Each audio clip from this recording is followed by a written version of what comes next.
You're listening to Robert Martinez, the apartment rockstar. Robert is a national award-winning real estate brand influencer and entrepreneur whose company, Rockstar Capital Management, was recognized as the 15th fastest growing company in Houston by the Houston Business Journals. In addition to his 11 100% refinance cash out events, his company has earned 15 city, state, and national apartment association awards. Today we got a great entrepreneur. He's going to share some insights on the world of investment in multifamily property management. Robert Martinez, the CEO of Rockstar Capital, an investment and multifamily property management firm specializing in the acquisition and management of value-add properties here in Texas. Guys, he's got currently his portfolio is based at around $350 million, and he's working on these acquisitions now. So he's the CEO and founder, but he also directs the investment strategies, sources, and investment capital, and also secures the appropriate financing for all his customers and clients. So, Robert, man, I haven't had any real estate powerhouses on this show yet, so we're going to get some good perspective from you in this episode. Well, I'm really excited to be on the show. Thanks for having me. It's fun.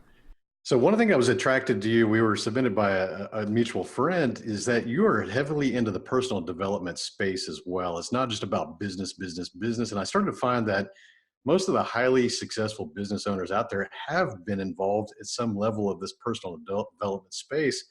But I want to know your backstory, man. We always got an interesting backstory because I could tell you didn't grow up rich and things like that. Oh. Tell people who Robert Martinez was and how you became who you are today. Well, if you're from the Texas area, I'm from South Texas, down in McAllen, a little border town down there.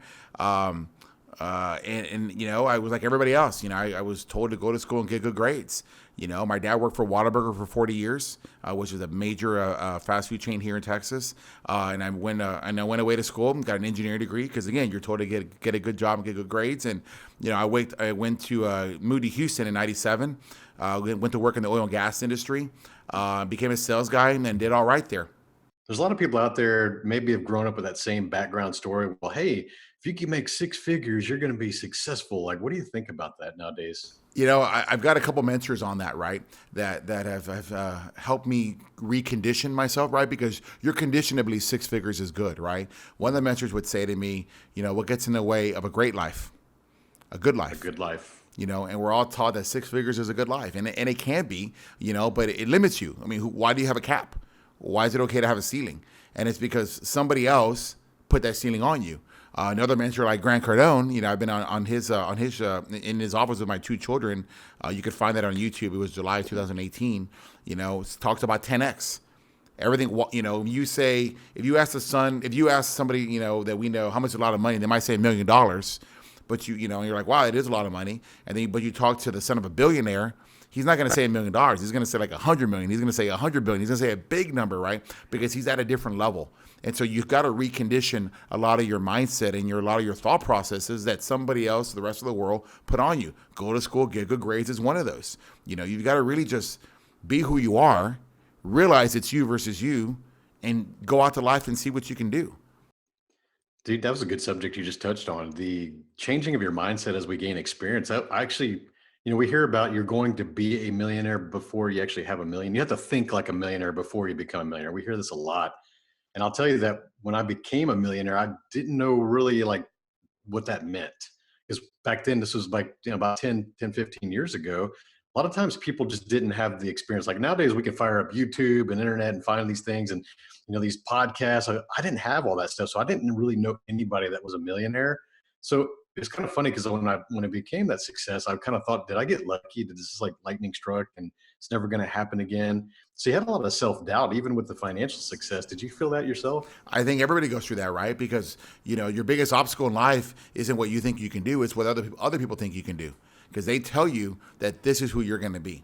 They tell you that this is who you are. And that's like, who are you to be able to tell me that, right? Like, do I want your life or do I want somebody else's life? You know, I like to watch, there's this TV show I like watching called Suits. It's on USA. It's run 8-9 seasons. And the main character, Harvey Specter, is this high-powered lawyer. And he's like, you know what? Everybody's here, but I want to live here. But why do we live here? Because they tell you that, right? And I think we start to like appease our parents. We start to appease our friends. We just, you know, your network Your net worth is your network, right? Those are your people. So you analyze who's in your top 5, and you're like, wow, you're a combination of those five. But you can't grow outside the top 5, or at least not very far. You're either going to be number 1 or you're going to be somewhere in between. And if you're number 1, you need something else, another group, because you got to keep expanding, you got to keep growing, you got to keep pushing yourself. And if you don't constantly change that out a little bit, then you're constantly preventing your own potential of coming out. Dude, I love that you just mentioned that, because it's so important, the circle of the people that we run with. And the funniest thing is that literally 5 minutes before we fired up this podcast, I created a Facebook post and I wrote this really long blog style post that I usually do. And the title of that is "We Simply Outgrow People." So the fact that you just touched on that is amazing, because there's so many people out there that look at their homies and they're like, man, I've known them since high school. And you know what? Here's the thing, guys. If you're sitting around and all you can talk about is the past, then you're not growing towards the future. That's a big indicator, buddy. Yeah, it's funny. I was listening to some of the, I was on a podcast right before this, and they listed like every single accomplishment, and I'm like, I don't even think about that stuff. Yeah, it's great, it's occurring, but it's occurring, and I'm looking in a different direction. I'm not even like, focused on it, right? Because I've got bigger goals, and I think it's amazing, right? Because if you can't even truly identify what your goals are, you just know that you're meant for something different. For me, that's when I'm like, yeah, I'm going the right direction. Because nothing along the way is like enough for me to sit down and stop. Now, the converse of that, and I learned this from Grant Cardone, is like, be so busy that no one single setback is enough to stop you. No single step back is enough to derail your momentum. Things are occurring, but it also goes the other way. I'm so busy I can't even stop to enjoy and smell the roses, drink the coffee. I'm just moving forward. And I think when you get into that mindset, the positive mindset of just challenging yourself and keep pushing yourself, you just start to accomplish great things. You just start, because you stop focusing on it. Just do.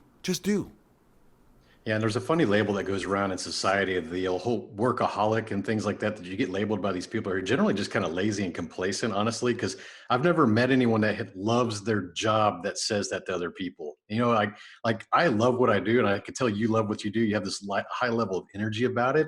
And the thing is that people be like, oh, well, you're just a workaholic, blah, blah, blah, blah. You know what? But those people report to somebody and they don't like their job, or maybe they're not happy where they're at. So they're trying to bring you down instead of supporting you. But really the fucked up thing, Robert, is that there's people like you and I who just love what we do. We like to work, like we like to build things.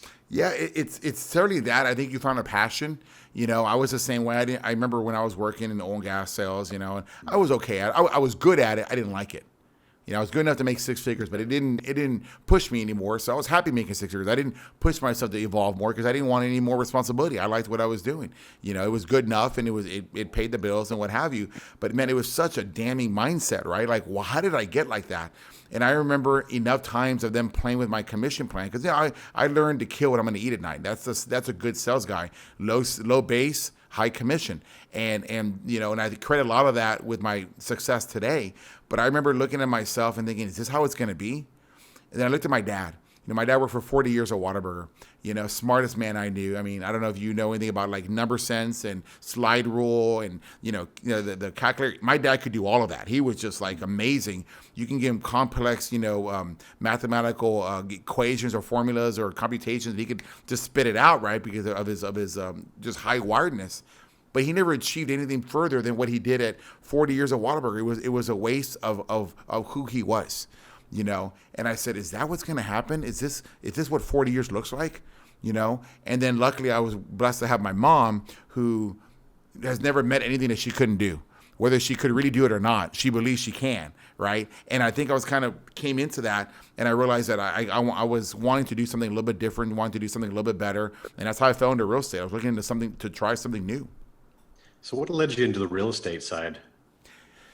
I was like a lot of good commission guys. You drive around town, you're making your cold calls, you're making appointments, and you're in the car a lot. I discovered audiobooks. I discovered business radio shows. If you're in the Houston area, you've heard a lot of different shows. This one had been on the radio for 25 years. I listened to Susie Orman and Ray Lucia and Dave Ramsey and all these guys. And the Real Estate Club guy really just hit home. And after a couple years of listening to that, I think, you know what, I'm going to go try this out. I'm going to go find out, if this is real or not, because I didn't believe it. I didn't think it was real. And I walked into that club, and I literally walked into a Rich Dad, Poor Dad book. It was, if you ever read that book, you understand what I'm talking about. The whole club to me, looked like a giant Rich Dad Poor Dad book with an incredible peer group in there of like-minded individuals who all wanted the same thing. So you trade out your friends and your naysayers who've never done anything and they don't want you to achieve, and you walk into this group where everybody's like very entrepreneurial and pushing themselves, and you recondition yourself to believe, wow, what can you do? If you're around the right mindset, if you're around the right positivity. And that's how I discovered real estate. I wound up joining the educational club. I spent the money to join. I made sure that I wasn't one of the ones that was going to fail. There's a lot of guys that I joined with that I never heard from again. I never saw again. I thought they had a better skill set than I did. They just didn't have the will to push forward. I took advantage of all the educational classes. I took advantage of all the what they call their road trips and got to meet other peers' teams and touch the brick of the apartment complexes. I networked. I learned. I made friends, and that's how I became further along down. That's how I changed my mindset.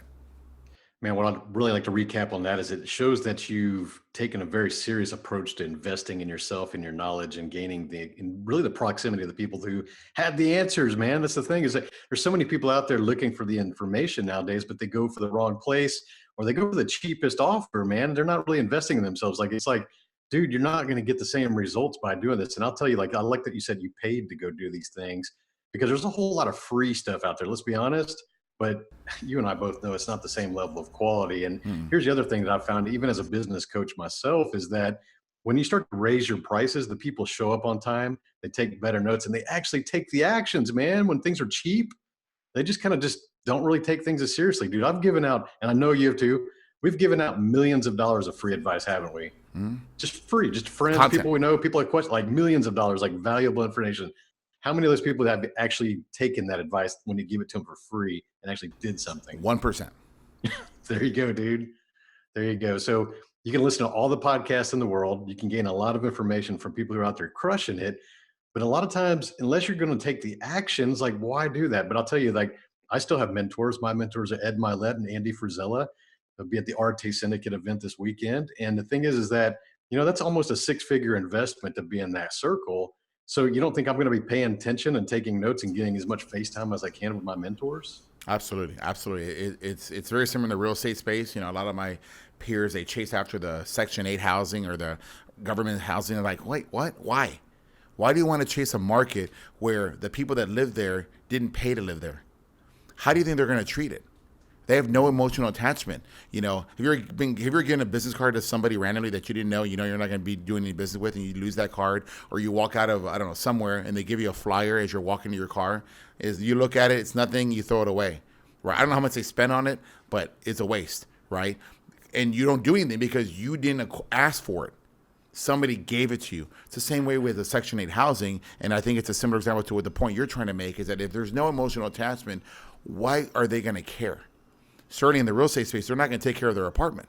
So I don't like Section 8 housing. We don't encourage Section 8 housing, because if you haven't had to work for that paycheck that produced that rent check, then you're not going to take care of me. And even if you're a good guy, chances are your friends, I don't know who they are, and they're going to come visit you, and they're going to tear up my property. And we don't encourage it. Yeah, that's huge, because you definitely have the tenant quality. That's the nightmare that most of my friends have shared that in a real estate, man. And I'll tell you, my wife being a realtor, trying to help these people just selling off their rental properties, the number one thing we hear is holy crap, man. The tenants make or break this deal. Yeah. It's not about the money. It's who's living there that makes the Screening deal. is everything. On single family rent houses, you hear all those scary landlord stories from people who didn't do a good job at management. You got to be very tough on anybody that moves into something that you own. No misdemeanors, no felonies. I want a full month's rent. I want to know where you're at before, and I want to make sure that I've interviewed you properly, and I can gauge you and see, are you going to take care of my investment? Because that's what it was. Somebody paid $100,000, $200,000 for an investment. They put $30,000, $40,000 in to make it better. They have down payment money into that, and you go and you crap all over their house, right? Because they didn't screen you right. They see the first month's money, they take it. They don't screen them. They just want somebody pays 6 months in advance. Why would you do that? Who does that? Nobody does that, right? Drug dealers do that. Do that, right? They want you to go away. They don't want you to pay attention. We have it in the apartment where someone wants to pay a year in advance. Yeah, we're not taking them. Why not? The money's here. We never have to chase them for rent. They go, who has in our demographic 1 year at $1,000? Someone's going to give me a $12,000 check to live in my community? you got to pay attention to what doesn't sound right.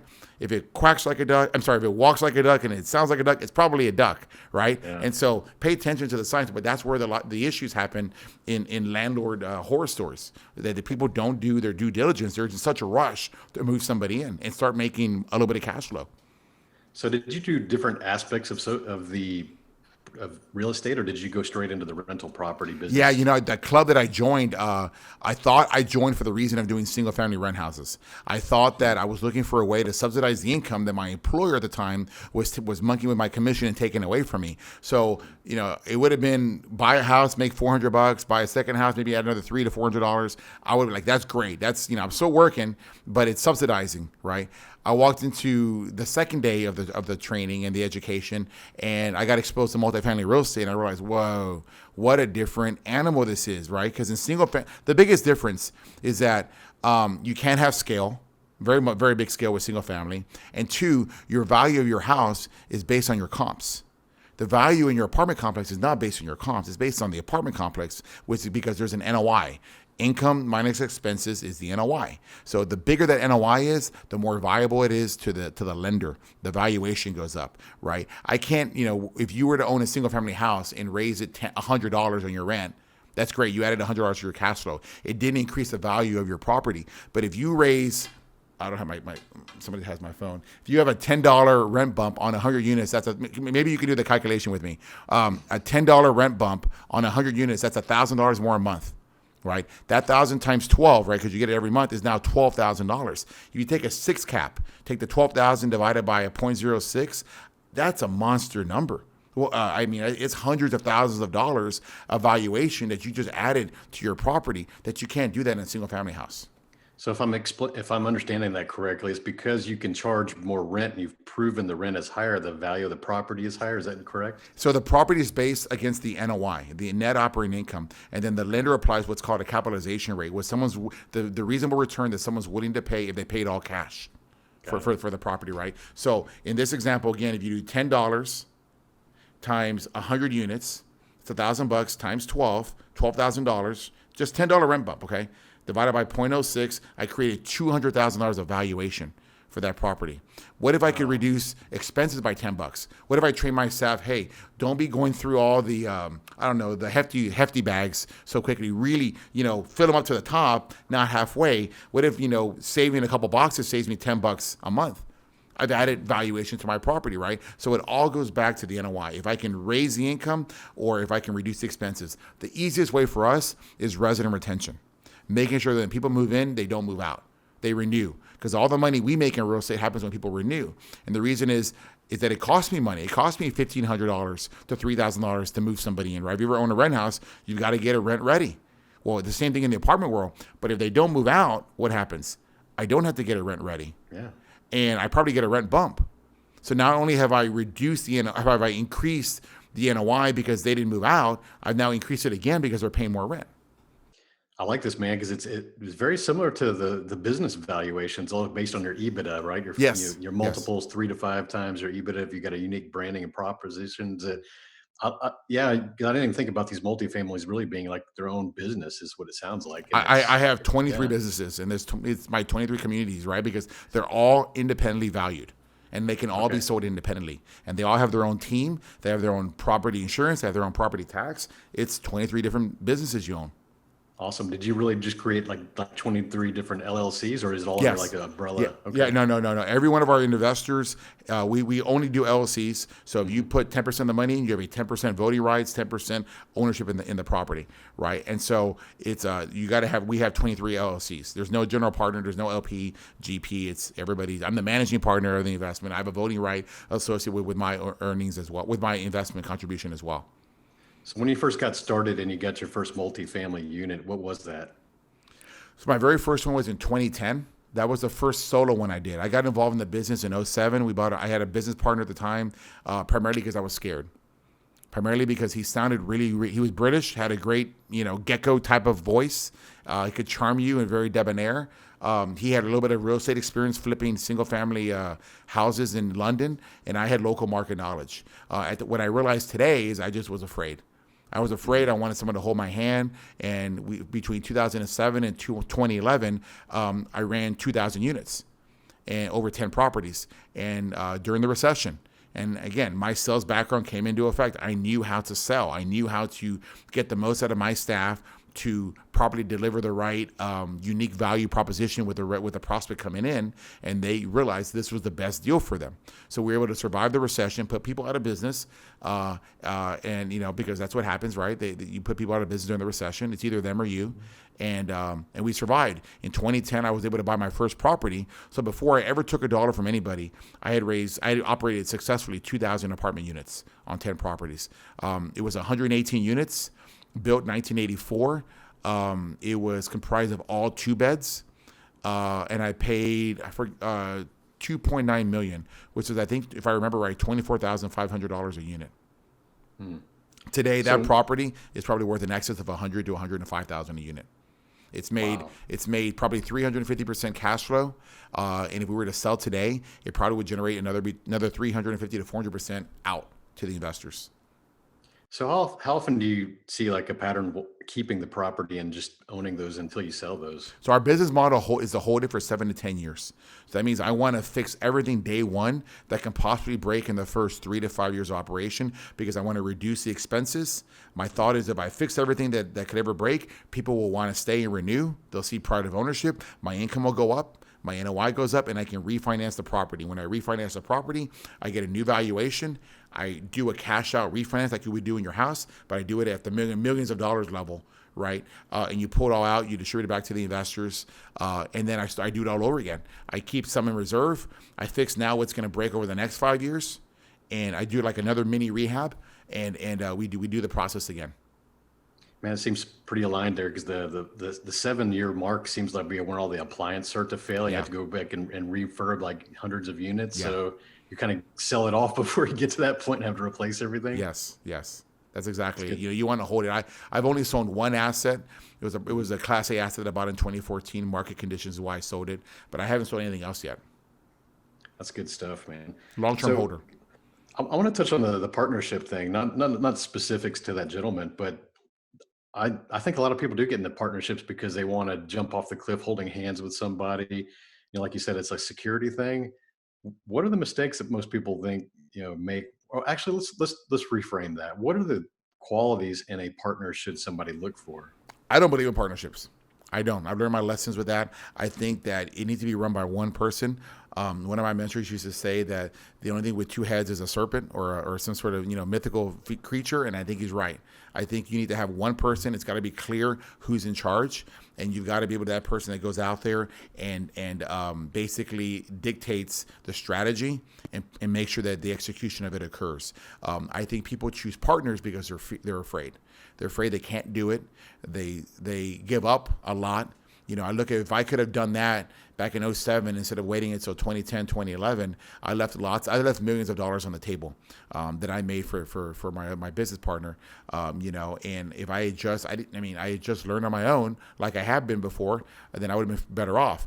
I think that the reason why my company today, Rockstar Capital, is so much more successful today is because I learned all the lessons and I left all the bad habits in that old company, and I didn't bring any of that over to the new company. And so that allowed me to start fresh with a clear board. I brought in who I wanted to sit in what chair, and I worked around them. And it became my body, my spirit, my soul, my company culture, not a shared culture with somebody else who didn't have the same basic culture as me. Yeah, that's huge. I think a lot of people have this perception of partnerships as like, we're going to build this pie and you're going to get half the pie and I'm going to get half the pie. And the problem is I always teach people, your partner needs to bring their own pie and it needs to be a different flavor. So if you're going to partner, it needs to be some strategy there. You definitely don't want to partner with somebody that's got the exact same skill set as you. Like, that's a total waste. You're basically going to take half your paycheck and then give up half your voting rights. And you're literally married to whoever you partner with. Most people don't realize that. So yeah, and when you get out of it, it's a divorce. Companies. Yeah, they start the companies with their best friend because they think like, hey, we're friends and we both want to make it to the top. But you know what? A lot of times those business partnerships ruin the friendships because you guys are too similar because you're friends, and you start to dilute your effort, because if both of you are marketers and you're both trying to market over the top of each other, you're not going to double the effort. You're going to dilute each other's by half. Absolutely. And then what happens in any partnership, it's going to end. Every relationship starts and ends. Yeah. Everything. This podcast has a start and has an end. Everything in Yep. life has a start and end. So that partnership is going to start and it's going to end. And what's it going to end on? It's very odd that it ends amicably. It's going to end because somebody's feelings got hurt, somebody's emotions got involved, and really often it has to do with money. Somebody's stack got a little higher than the other person, Yeah. and it shouldn't have happened, but it did. Everybody had the best intentions until things go wrong, and then you said I don't talk to that guy anymore, and we got really tight during those 3 years. Right, I moved my family from Katy, which is a suburb of west side of Houston, into central part of town, into that neighborhood, because I wanted to have longer business meetings with him. And in the end, it was something that contributed to the demise of our friendship. That's it. So if you're listening to this, don't think that you need a partner. If you can hire people to do the things that you need as a partner, like hire them, get freelancers, get some temps. You can hire a team, man. I think That's one thing that the key is find out your success. Find out your skill set, and focus around that, and hire your weaknesses. If you go and I'm a great sales guy, then you be in charge of sales and marketing. I'm a great marketer. I'm great at team building. Then you do that. I'm not so great at numbers. Don't bring in a partner just because he's good at numbers. Hire that out. Get a bookkeeper. Get an accounting group, and keep your equity, and just have that outsourced out. Sorry, I didn't mean to interrupt you. I just was bringing on no that problem. point. I think it's a lot of times people just don't think about the future valuation of their company. They just think, like you said, like we're going to hold hands and it's a security blanket and like, hey, we're boys or whatever. Mhm. The thing is the company gets out of hand and it grows in millions of dollars, and now you're like having to split something with your basically an accountant that you could have hired for $50,000 a year. so so there's a lot of things you got to think about in the future, guys, if you're going to start that company, and don't think you need somebody, because there are coaches, there are mentors, there are other people to help you with the information you need, and you're going to be able to build a team. And I want to touch on that because you enjoyed scaling out your team. What's it like to hire that rock star team that you got? I tell you what, the biggest obstacle that I face today is shedding the mom and pop and becoming more of a corporate kind of thing. In London or in subways, right? You see Mind the Gap, right? Well, that means when somebody moves out, someone's got to be willing to move in, right? But in the beginning, you are the gap. You are the whole thing. You're manning it all. You're the guy that's portering outside. You're the guy that's leasing and doing the sales and the marketing and doing strategy. And that works for a long time. I mean, there's a reason why you're the one sitting in that chair. You're the one that was able to sign on a $2 million purchase. So you have a certain skill set with you. But if you want growth, you got to learn to delegate. The E Myth. I can't think of the gentleman that wrote that book, but Michael man, Gerber. there you go. Fantastic book. I read it on a road trip. I bought it later on an audiobook so I could listen to it on the way back, and I'm like, wow, you got to learn to delegate if you really want to grow in life. And otherwise, you're just going to be like that guy that owns the Subway shop. And he works it every day. Yeah. He had dreams of owning multiple Subways. And in the end, all he did was buy himself a job, right? Because he couldn't learn how to get out of that. And that happens. The same kind of guy that goes out and decides, I'm going to buy a single family house and I'm going to do all the improvements and renovation myself. I'm going to save money, instead of hiring it out and bringing somebody in that allowed him to focus on deal number 2 or deal number 3, right? So I think a lot of people get confused in that, but you don't have to do it all. Figure out what you're good at and hire what you're not good at, and grow that way. And along the way, you got to think, hey, if you really have a growth plan of getting to 1,000 units, who's going to help you run it? Do you have a regional manager? Do you have a regional maintenance manager? How are you going to get there? Start to identify those along the path. Like, okay, that guy's got potential. That guy's got a potential, and bring them into your group. And what I mean by that is invite them over to dinner, bring them into your life, find out a little bit more about them. More importantly, I try to give 51% of the relationship to my team. So tell me what's important to you. Help me understand what is it that you want in life, and maybe I can help you get it. Maybe it's your first car. Maybe it's qualifying for that first house. Maybe you do those things. When you help people in a way that no one else is willing to help them, they'll remember that, and they'll want to help you. So how do you get your team to believe in your dream? How do you get your team to believe in something that is important to you? Care about them first. Care about them. Care about what's important to them. That's so important. There's so many ineffective managers out there, especially in corporate America. I say the middle management suffers the most. It's just the people that they only think about the job titles or the employee numbers. They don't really, classify people and understand their individual motivators. So that's actually a big tip from a leader, is that you need to understand those individual motivators of everybody that's on your team, because that's the only way you're going to get the best out of them. Sometimes people think they could throw money at you and they're going to get a better result. That's not always the case. Some people just want more acknowledgement. Some people want more responsibility. Some people want less responsibility. Some people want to be in a different department or function. Some people want to get that manager title and they're driven to become the leader. So you have to understand what the motivators are, and you won't get that unless you ask and start to have these open door conversations with the people. But there's a lot of people out there that just wear that manager or that owner or the CEO title, and they just think that they're the boss.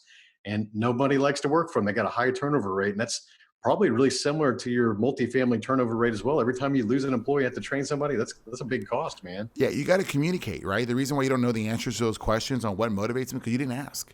If you just ask, what's important to you? How can I help you do it? Chances are you have the knowledge that they, or the experience that they haven't acquired yet.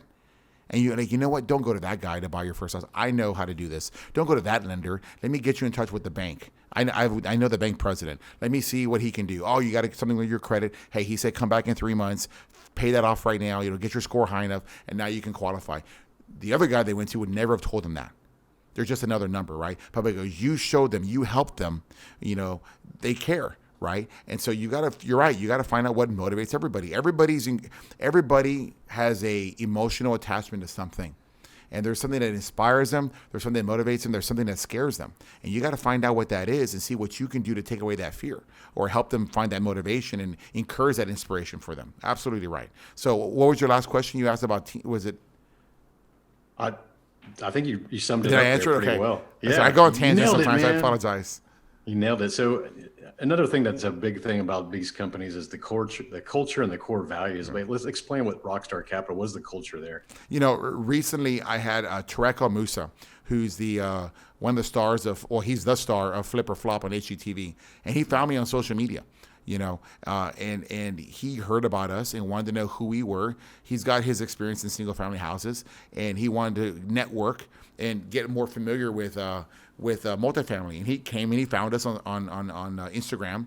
We text back and forth for like 5 months, and he said, I want to come out and meet you. I want to come out and meet your team. And he was just here last week. I don't know if you follow me on any of my social media platforms, but I put the whole vlog out there and the little micros and what have you. And he said that he had never been treated better on any trip he's ever been than this trip here.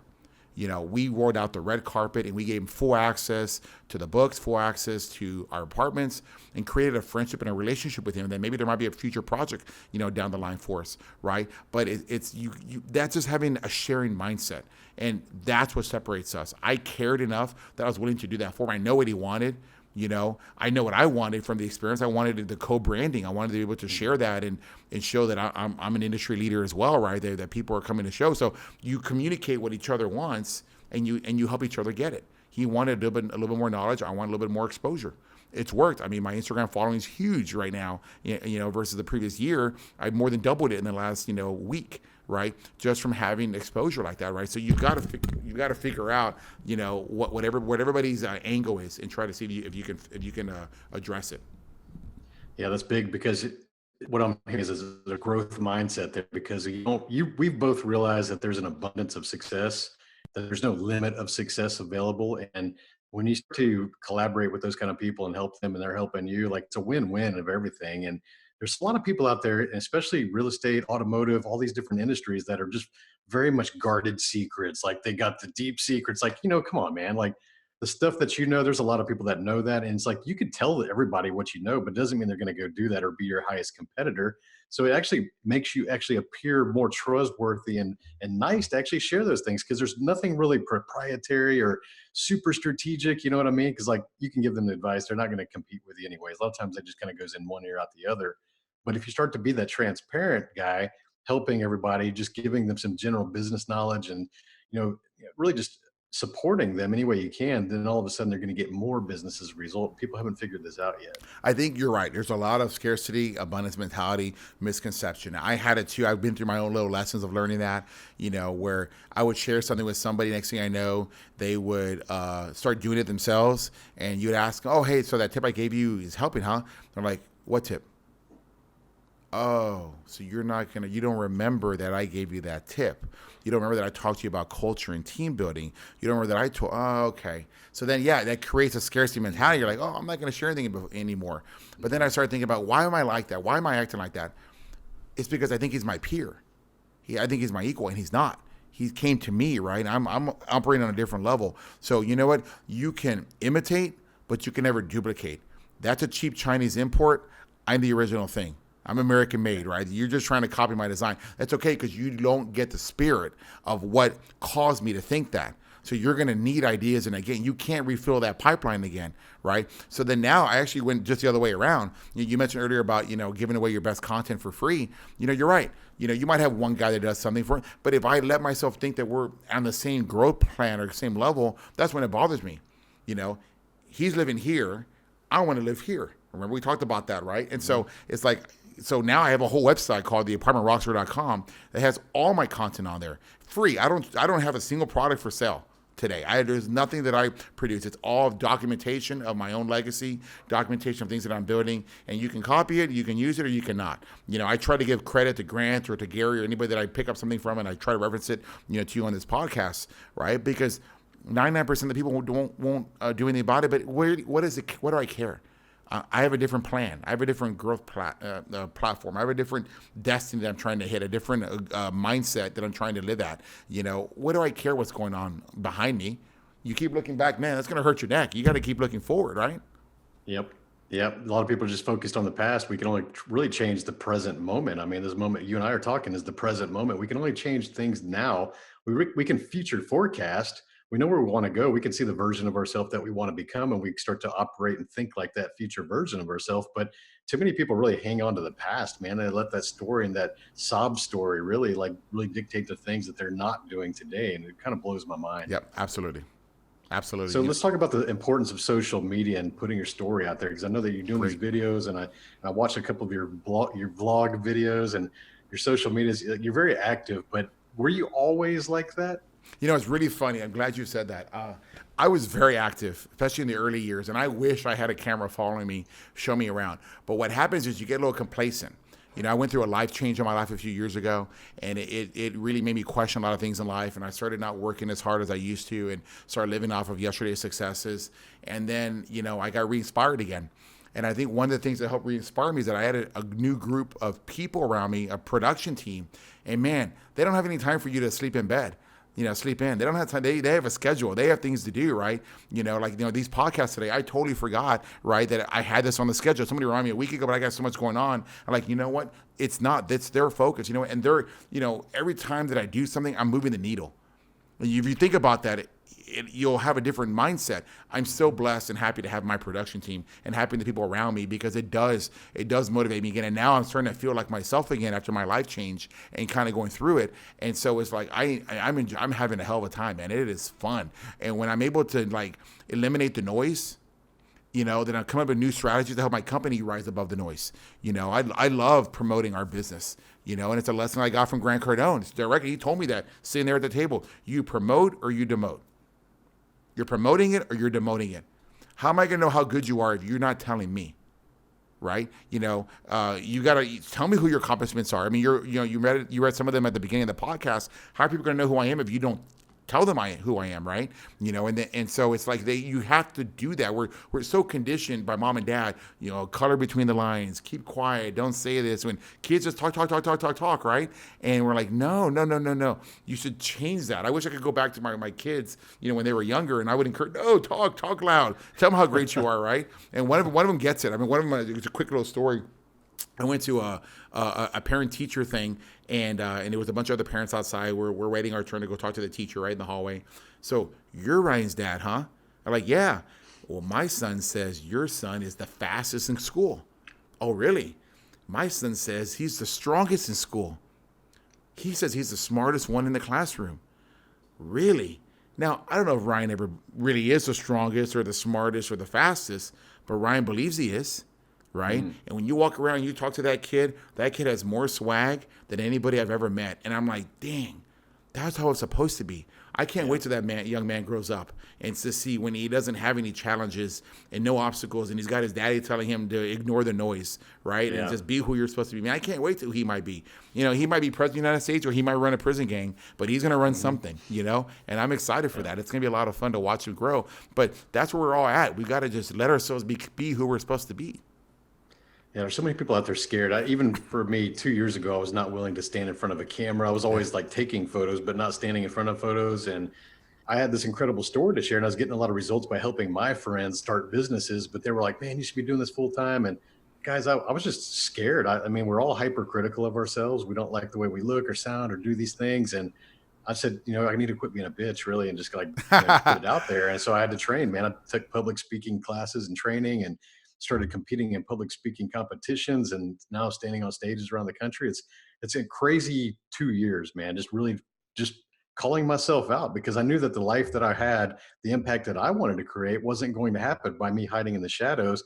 And it kind of goes back to, you said, like the childhood. I had bullies back in grade school and things like that. And my mom's Japanese, so I grew up half immigrant here in the United States. I didn't always mix with the kids, I just didn't see eye to eye with those people. And just, you think about that as like you're taught as a child, like to fit in, like don't stand out, shut up, dress like your friends, act like your friends, like don't do anything to make yourself stand out, because your parents are doing that, thinking they're trying to protect you, because they think like, you're going to get beat up, or people are going to make fun of if you try to stand out. But then you become an adult, Robert, and we realize that the people who are standing out get all the rewards, man.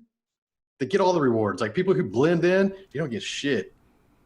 There's an expression that I don't know if I came up with it or if I'm borrowing it. So I'm going to preface that. Man, everybody has a brand. Just some are more well known than others. It's 100% right, And in life, it's about standing out. I don't want to live in the box. I want to live outside the box, because that's where the things are. My life changed when the decisions I made along that time, when they were not traditional decisions. I got better. I lived better. I had a different outcome than everybody else, because I challenged the norm. And I think that you've got to challenge the norm. You've got to talk about what's going on. You've got to share those stories. And man, I mean, if I hadn't done that, I wouldn't be on this podcast with you. You got to change those events. You got to change your trajectory. And that's why I don't look back at things that are occurring, because everything's just moving so quickly. We're just going crazy, and it's a good ride. It's a fun ride. It's how life should be. Should be about having new adventures and new experiences. I mean, today I got the Astros game. I'm taking 4 others with me. And I'm so excited to be in it. 2 years ago, I got invited. I got a chance to go to each of the 3 games. 2 because I got invited to go. 1 because I paid the money, and it was expensive. It was expensive to go. It's just like it's expensive to get a ticket today. Today, I don't need anybody to invite me. I can buy those tickets today. It's a different mindset, but that doesn't happen if you don't make a decision somewhere in your past to change. I said, I want to touch back on the thing you talked about like a couple of years ago, that you were kind of in that lull, and you just didn't really feel like doing things, and you were making money, obviously. But could you go into a little bit of the insight so the listeners can understand why do you think what happened there? Ooh, tough question. I'm not sure how I can answer this one. I think life, you let stuff affect you. Okay. You do. And when people that are important to you in your life are no longer there, or their judgment is no longer, or is becomes against you rather than for you, it changes everything. You challenge stuff, and you challenge your own belief system, and like, man, is this what I should be doing? And you spend a lot of time focusing on what's already occurred, and you take your eye off the ball, and you're striking out, or you're not even batting. You're not. If I get the first base, I get the first base. If I don't, I don't. I'm up by 10 runs. I'm good. Right? So pitchers keep throwing at me. I'm looking at the pitches. They're good. I'm not swinging. I'm looking at the pitches. They're balls. Okay. And I'm playing this game this way. And sometimes I'm good enough to get to first base, right? Without depending on the quality of the pitcher, right? Other times I'm missing my opportunity to try to maybe hit a home run, right? And I think it has to do with how you let other things affect you. When you realize that it's you versus you, big deal. Big stuff changes. We realize, hey, man, I'm going to die one day.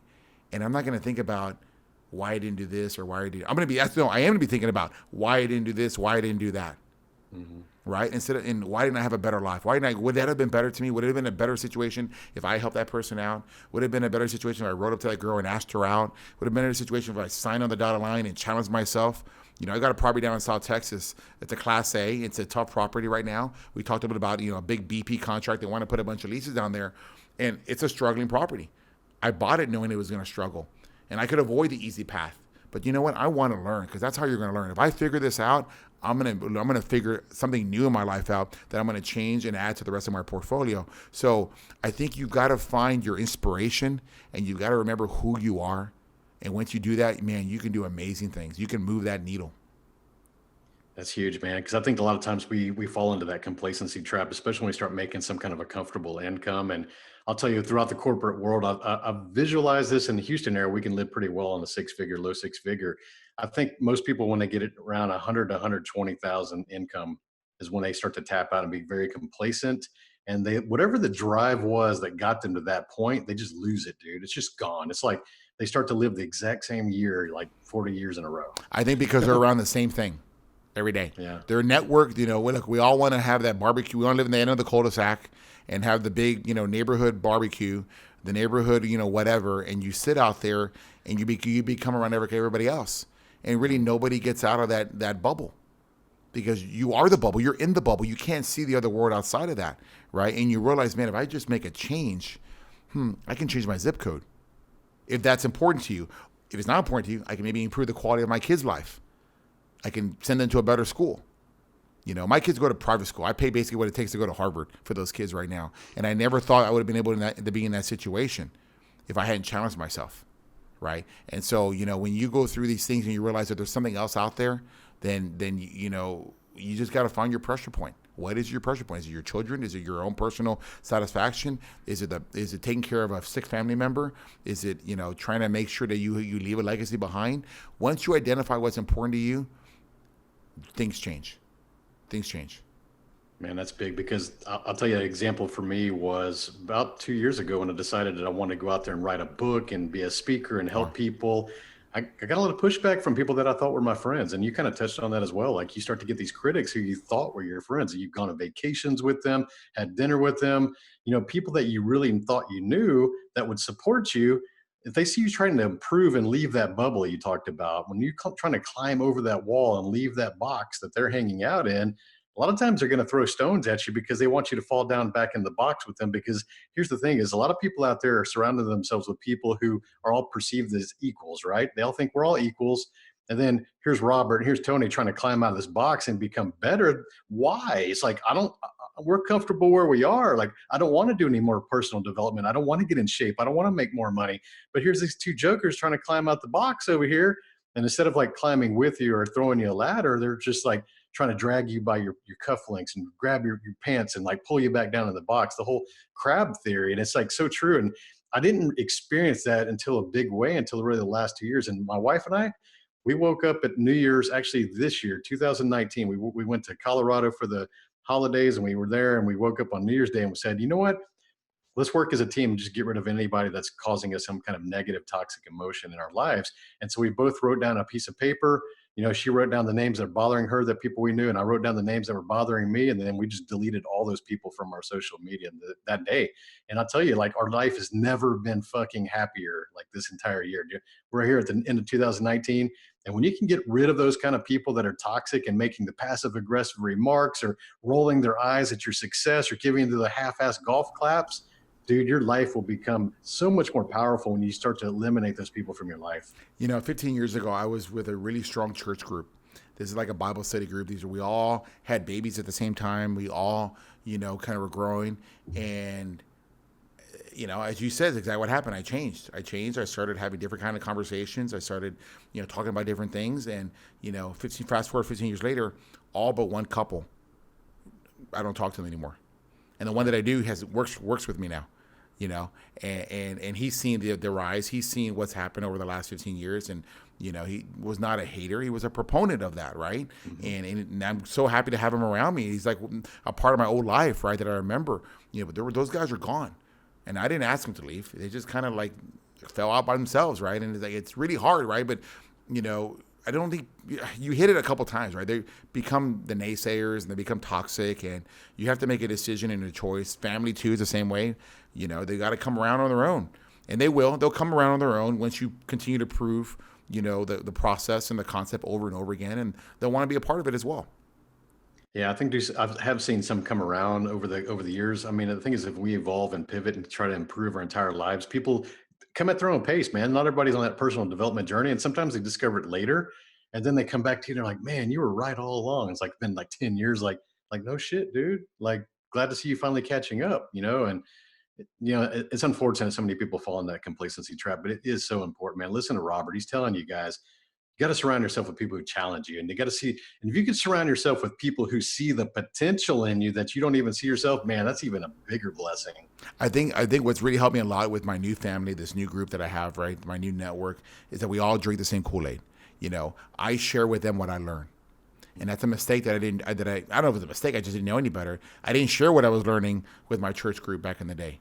I didn't tell them to go to visit the real estate club. I just kind of did it, and if I would have shown them the map that I was learning, then maybe some of them would have come around. The one that did, come and stay there with me was already having financial success. He was already doing great things. He didn't have this, scarcity mentality, an abundance mentality. Became we had like a bromance, right? Because we were always talking business, right? And I'm so happy now he works with me, but it's like my new group, right? I share with them. I want them to win with me. I don't want to start over. And I didn't know that. I just kind of something I picked up along the way, that I was so happy in winning that I want you to feel that happiness. I want you to win. And guess what? When you help other people win, they're going to want to help you win too, and that's your new network. That's your new group. That's your support system. Hey, Robert, man, this has been an awesome episode. We're in Houston, man. We should meet up sometime and Yes. hang out, because it'd be cool to get to know you I would in love person. But it's, I want you to close out this episode by telling somebody that's been listening that, dude, they're just scared, man. They're just scared to get started. Like, give them some encouragement. If you want happiness, choose happiness. Just go out there and choose it. It's there. You just have to change. It's right in front of you. Just grab it. Grab it. Surround yourself with a group of people that are like-minded, that want to win, and help each other win. Help them do it. Read, get exposed to, change out the negative, toxic relationships, and start following those mentors like Ed Milet. Start following the mentors like Gary Vaynerchuk or Grant Cardone, and listen to them every day. Every day. You will recondition your mind. You'll shake off the old world, and you'll let the new world help you create a new future for yourself. That's awesome, man. So if people want to follow you on social media or get a hold of you, what's the best way for them to do so? Yeah, you can go to me and find me on my website at theapartmentrockstar.com. That's theapartmentrockstar.com. We're also on YouTube under the same name. And then on Instagram, hey, you can DM me directly. I'll do what I can. I get tons of DMs every day. Apartment Rockstar. That's the name, at Apartment Rockstar. Awesome, Robert. Well, thank you for being on the show, buddy.